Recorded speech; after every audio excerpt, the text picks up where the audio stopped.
Hello. Before you can start collecting scouting information, you'll need to create a plot. To do this, start by navigating to the home page and clicking on My Plots. Next, click on Add Plot.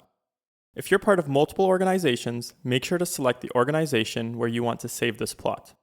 It's important to ensure that the plot is associated with the correct organization. Now you can type in the name of your plot. Let's call it Farm A.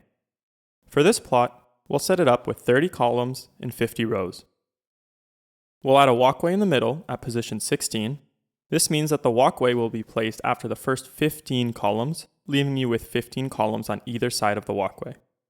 If you prefer not to add a walkway, you can leave this field blank. Next, we'll label the rows. Suppose you want odd numbers on the left side and even numbers on the right side. Start by entering 1 in the first row on the left side, and scroll down and enter 99 in the last row. Click Autofill Left Side, and the system will automatically fill in the rows with odd numbers from 1 to 99. Now, let's do the right side. Enter 2 in the first row and 100 in the last row. Then click Autofill Right Side. This will fill in the rows with even numbers from 2 to 100. If you prefer to label the rows from 1 to 50 on both sides, simply put 1 at the top and 50 at the bottom, then click Autofill. For the column labels, you can label them however you like, but here we will label them alphabetically from A to O on each side. Once you are satisfied with the setup, click Create Plot to finalize it.